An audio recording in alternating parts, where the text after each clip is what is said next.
Bad boys, what you gonna do when the storm is coming for you?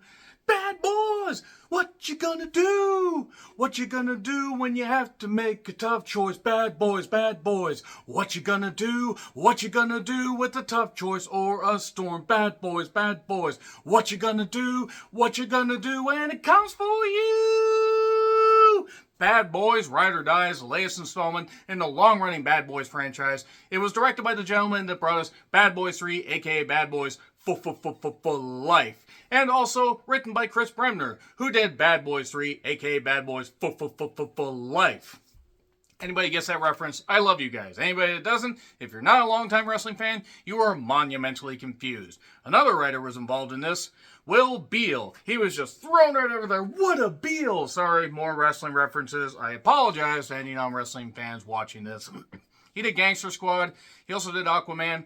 And he did the Zack Snyder Justice League. Burn the Heretic. No, in all seriousness, at least he got paid. So, if you are not familiar with the Bad Boys franchise, here's a little bit of a history lesson. Back in 1995, Will Smith, Martin Lawrence, Tia Leone was in it for some unknown reason. They thought she could be a sex symbol in that. Christ knows why.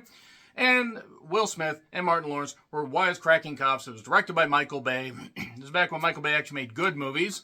And pretty much since, I would say, about the late 2000s, early 2010s, he's been doing more producing and less directing. Probably because people realized a lot of his movies became shit. That being said, Bad Boys came out in 1995. I was 14 years old, and it was pretty much a success as far as box office and fan reception. Critical reception, not all that great. I did retro review all of the previous Bad Boy entries, but we didn't get an immediate sequel because Will Smith's career took off, Martin Lawrence's career took off, and then the Black Knight happened, and other stuff. Big Mama's House, I guess, was a success. Nevertheless, we got Bad Boys 2, Electric Car Wreck Boogaloo in 2003. So I was 22 years old when that came out. And that was pretty much the cavernous, depths of bullshit where we just kept exploding cars. Why they explode the man the cars, I have no goddamn idea. Oh, it's magic when we blow up cars with you and people involved. Oh, it's magic. And it must be true. So yeah, after 2003, everybody's careers just kept going. And then we got to 2020, that glorious year, at least in the beginning of it, before everything just went to absolute shit.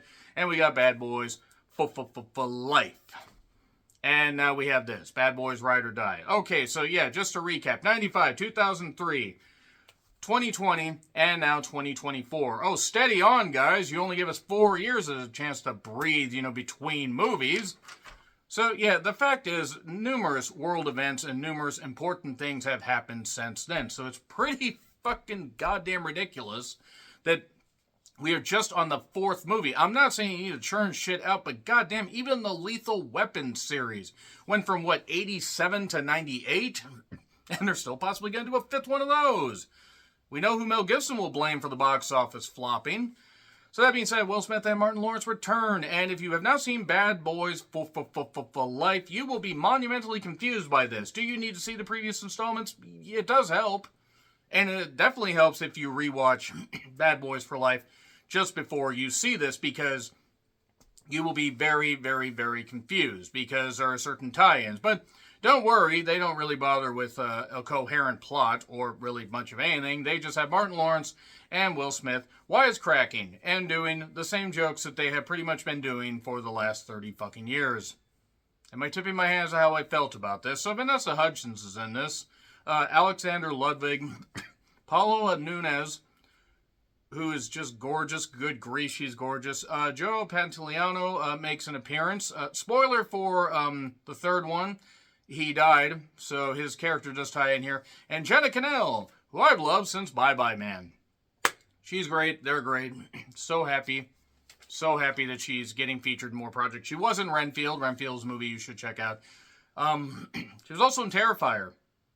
Yeah, she was the one that saw that girl get sawed in half. Right through the cooch. Ouch. Let's get to this. So, $90 million budget, which is significantly less than the other ones. I mean, actually, well, it might be right on par with number 3, but significantly less than the second one. And this time, due to a villain that has his own reasons for wanting to take down the Miami police force and target Captain Howard from beyond the grave. That's Joe P's character. Yeah, it turns out that Will Smith and Martin Lawrence now are on the run because of things that tie back to number 3. And now they must solve this mystery before everybody's history. Bad boys, ride or die tales, woohoo. Okay, so your mileage will vary, and your mileage will determine how you feel about this particular movie. I will say that the first Bad Boys movie wasn't all that great. It was okay. The second one was fucking stupid. The third one, actually, upon rewatching, was all right. It wasn't great, but it was all right. Now, we do get, the usual earmarks. We get, like, the sweeping camera shots. We get some action scenes, and we get a few neat little, I guess, camera tricks as far as how things are being shot and tracking shots and stuff like that. And cars blow up and people do things. And we get, twists and turns and stuff you can see coming from a mile away. Okay, this movie's terrible. I mean, I'm sorry. I can't really get, too far into the review without saying it's fucking terrible. This is the worst entry of the franchise. This actually makes the second one seem competent by comparison because now they rang every bit of spontaneity out of the goddamn thing by number 2. Number 3, again, was a return to form, and there were moments that were all right, even if it wasn't all that great from a narrative standpoint. And they try for an emotional depth that sort of worked in number 3. Sort of. Not necessarily, but sort of. And Martin Lawrence is doing kind of the same stuff that he's done, but now they're just older, and they're suffering health issues and stuff like that. That's not necessarily a spoiler. That happens when you get older. But really, I don't understand how the hell this movie got made, why the hell this got made, because none of the movies were particularly great. And yes, the third one did make a significant amount of money, at least by 2020 standards, $400-something million worldwide, which is great, but was anybody crying out for a third or a fourth, Bad Boys movie? No. And no, I don't actually have anything against Will Smith because of the slap. All that. That's stupid. Anybody that holds that against him, whatever. All that stuff's come out about that. That thing got blown way out of proportion. Will Smith is still a bankable movie star. Martin Lawrence, less so. But I don't understand who this movie is aimed for and who this movie is aimed at. It also features one of the worst goddamn conclusions I have seen in a while. And none of the comedy hits at all. Like, you would think that the writers just gave up and they just had a malfunctioning AI program write this damn thing. The villain also is super goddamn bland. And nothing against the guy. Eric Dane is the guy that plays villain McGrath. I kept wanting to call him Mark McGrath, and then I just kept picturing the lead singer of Sugar Ray as a villain, which would have been hilarious. I think the only role I've really ever seen him have was when he got eaten in a Sharknado sequel. But that being said, I would have liked to have seen Mark McGrath as the villain because he probably would have been a little more energetic than Eric Dane, who is a good actor, by the way. He is. But the motivations, the stuff and everything, and people just surviving, all kinds of bullshit. There's a copter scene that was absolutely just fucking stupid. There's a scene in a rave and a freeway. And then the aforementioned part at the end that I will get into in spoilers was just really, really, really fucking bad. I mean, really goddamn bad.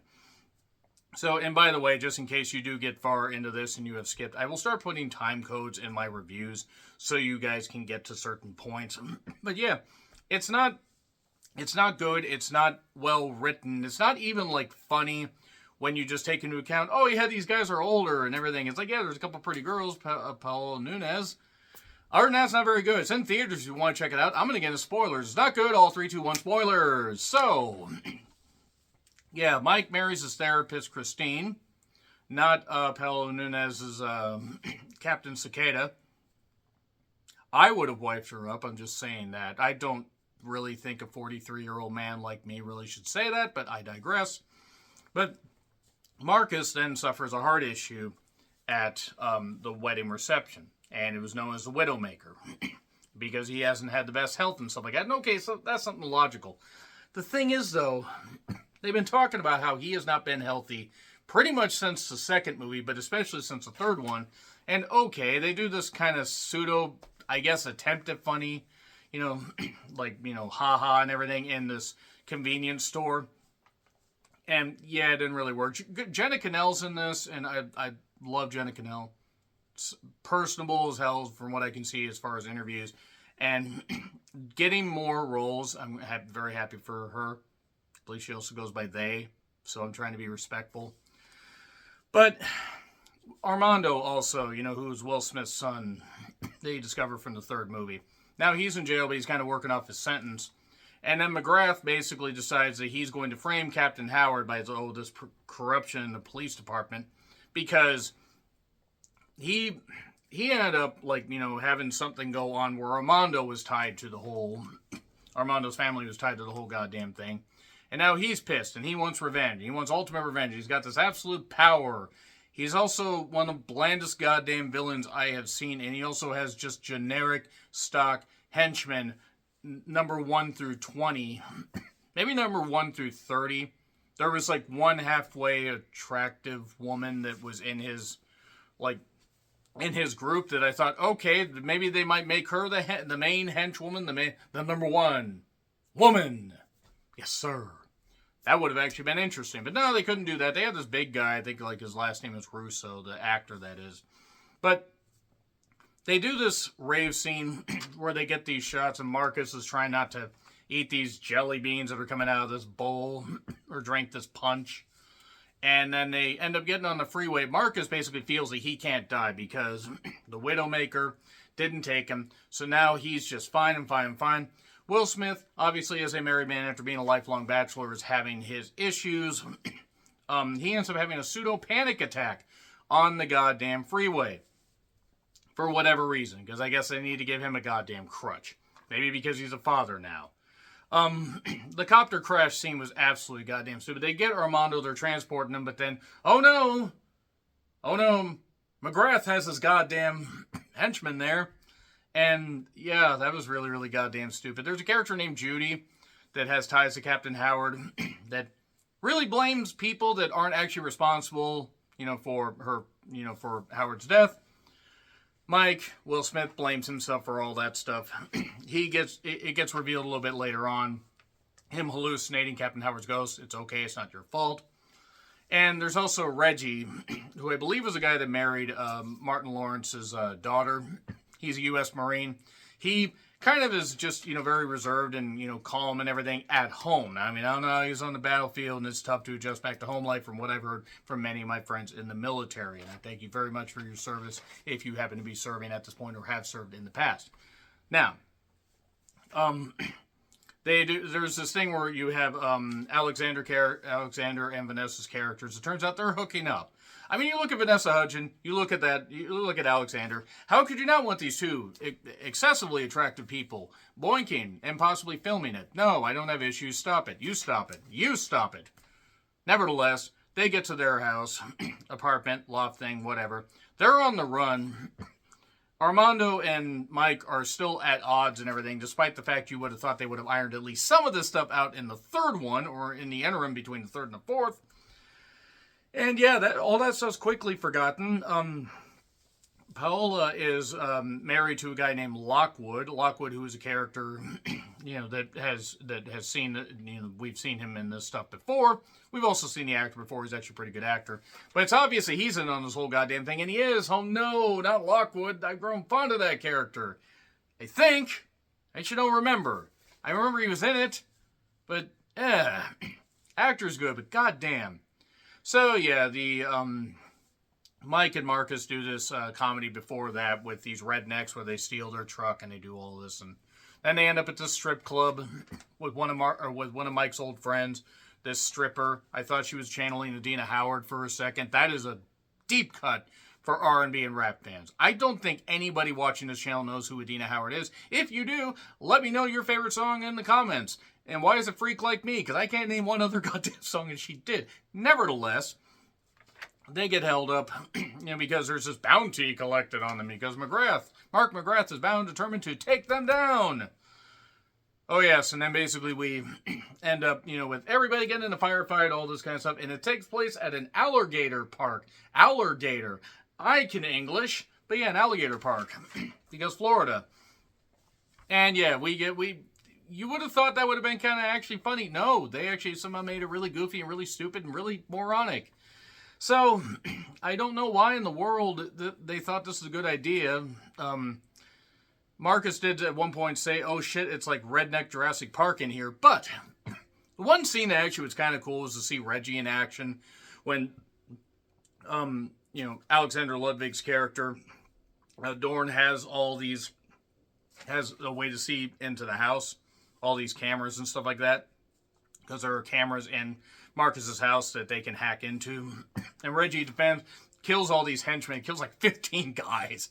It's actually not that bad, in all honesty. It's just too bad it's in such a shit movie. Yeah, Martin Lawrence gets his arm bit. Everything's fine, though, by the alligator. And everything's fine. Mike beats the shit out of him. Mike has an earlier panic attack where he can't stop his wife from being, taken elsewhere. And then Lockwood was a turncoat. He ends up crashing in a goddamn helicopter crash, which is kind of funny.